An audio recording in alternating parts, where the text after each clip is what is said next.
Bonjour à toutes et à tous, j'espère que tout le monde va bien. Grosse vidéo d'Ethereum contre le dollar, mais aussi contre le Bitcoin, car nous sommes dans un contexte totalement inédit et je pense que vous allez très rapidement comprendre.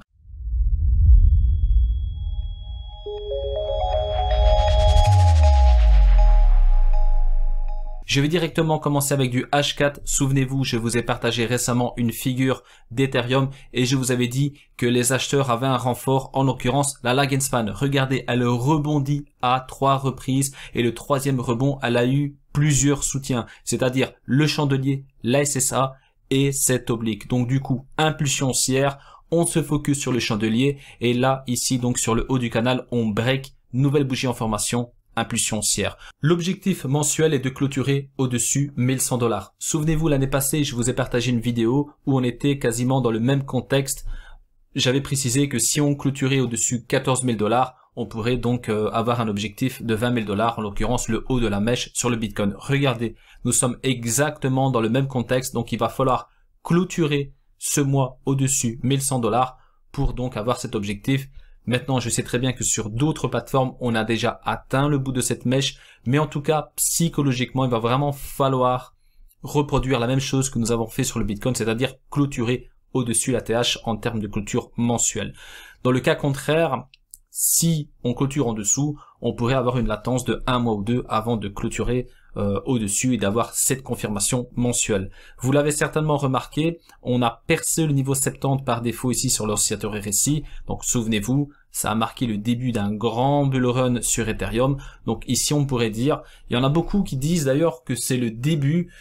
J'ai du mal à dire que c'est le début d'un bull run pour Ethereum, Litecoin et bien d'autres actifs, car souvenez-vous ici, Ethereum est à 80 $ en décembre 2018 et depuis, si on prend du recul, il n'a fait que monter. Donc dire que le bull run commence maintenant, j'ai un peu du mal. Je pense que le bull run a déjà commencé il y a bien longtemps, donc en décembre 2018 pour Ethereum, mais aussi pour le Bitcoin. Souvenez-vous, on était carrément sur le bottom, en l'occurrence 3200 $. Début d'un bull run, non. Mais nous ne sommes pas à la fin du bull run non plus. Donc c'est ça qu'il faut retenir. Alors, vous avez vu cette figure, mais attention. Si on clôture au-dessus de cette oblique, comme d'habitude, on la jette à la poubelle. Par contre, si on clôture parfaitement en dessous, on pourrait dire que nous avons non seulement ce frein ici, celui-ci, mais aussi cette oblique. Alors, si j'ajoute Ichimoku Kimkoyo, regardez comme c'est parfait. On clôture ici en dessous de la Kinjun, parfaitement en dessous de la Tenkan, Tan. Tac, tac, on attend, on a une confirmation de Tenkan, belle alerte, on attend notre Kinjun, bam, ici, on a eu la Kinjun, regardez, à 350 $. Donc, souvenez-vous de cette méthode que je vous ai partagée maintes et maintes fois au sujet du Bitcoin et bien d'autres actifs. Quand nous clôturons à partir de l'hebdomadaire au-dessus de la Kinjun dans un cycle haussier, on peut dire que tant qu'on la tient, on reste haussier sur cet actif. Donc, regardez, depuis qu'on a clôturé ici en mensuel, au-dessus donc de cette Kinjun, on n'a fait que la tenir. Alors maintenant, je vais donc passer sur la paire Ethereum contre le Bitcoin. Je vais commencer en H4. Regardez comme c'est magnifique. Je vais en profiter pour faire un peu de pédagogie. Nous avons donc ici un plat, le plat du nuage, en l'occurrence la SSB, qui a fait office de support à plusieurs reprises. De l'autre côté, on a un plafond, une résistance qui est travaillée aussi à plusieurs reprises. On confirme ici. Alors ça c'est très intéressant car suite à cette confirmation, on n'a pas eu vraiment une impulsion, mais on a consolidé. Et quand on consolide ainsi, c'est que nous allons donc obtenir tôt ou tard cette fameuse impulsion. Alors, on fait sortir tout le monde, donc on vient percer le support, on clôture dessus, boum, impulsion haussière. Donc, vous voyez comment ça fonctionne. On identifie un plafond et un sol. Une fois qu'on confirme, on attend. Et c'est bingo. Alors, regardez ici aussi sur du daily, on a un double bottom qu'on voit clairement avec le chandelier. Et regardez là, on a aussi un plat SSB. Donc ça, c'est notre résistance qui peut être aussi un support.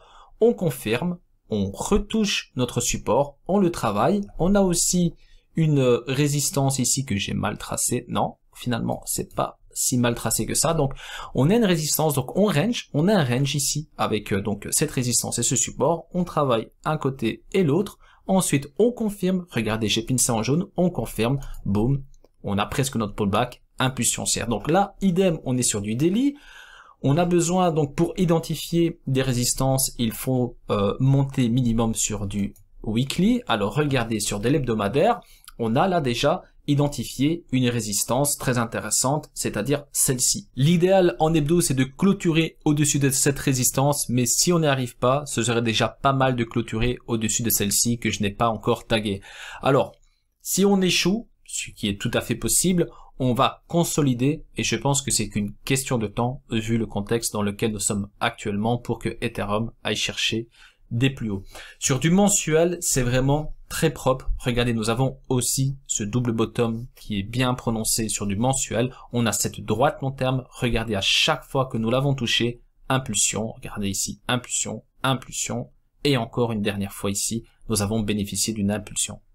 Nous avons aussi cet oblique qui a joué un rôle très important. Regardez, 1, 2, 3 points de contact, nouvelle bougie en formation, on vient chercher le haut du range, on glisse, et là on a un double renfort, c'est-à-dire l'oblique long terme, plus cet oblique sur laquelle Ethereum a glissé depuis le mois d'août 2020. Alors, vous l'avez vu, on est dans un range, ou plutôt, je vais pas dire un range, car on a vraiment un double bottom ici, c'est pas qu'on a touché ce support à plusieurs reprises, on l'a fait ici donc à 2 reprises. D'ailleurs, si je convertis le chandelier, regardez comme c'est propre ici. On a vraiment un double bottom parfait.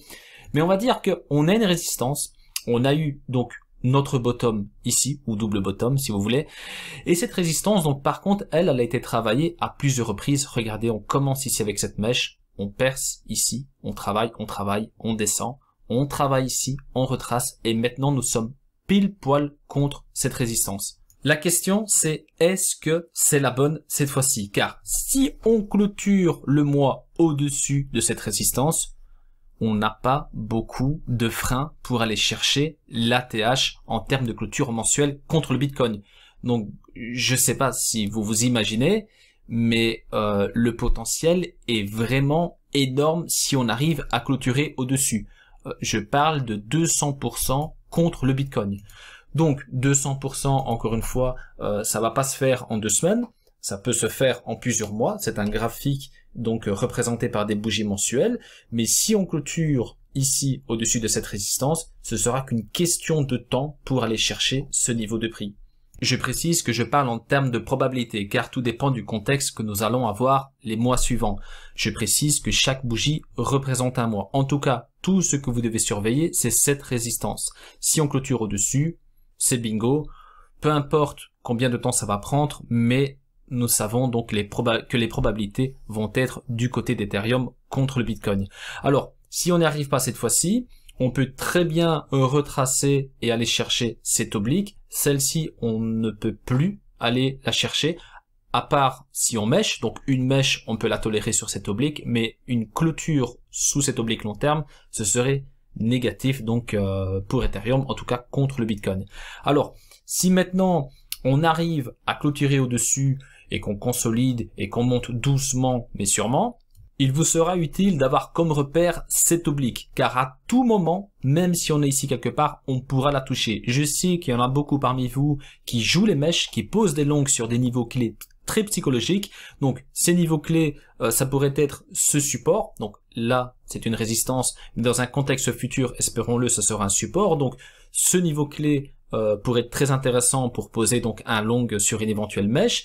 Et encore mieux, si on a une intersection ici de cette droite sur ce support et qu'on a un Ethereum quelque part ici, on va dire, mais ça peut être intéressant là aussi de tenter le coup. En tout cas, je pense que c'est plus intéressant de tenter une mèche que d'aller chercher un billet du loto. C'est ce genre de graphiques qui vont vous aider à prendre du recul. J'en vois beaucoup, on dirait qu'ils regardent du 1 minute, ou peut-être du 5 minutes, j'en sais rien. Ça monte d'1%, c'est fini, on va sur Mars. Ça descend de 2%, Ethereum, ça vaut plus rien, c'est terminé, c'est la fin du monde. C'est avec ce genre de graphique que vous pouvez identifier les points intéressants, que ce soit ici à l'achat ou même à la vente.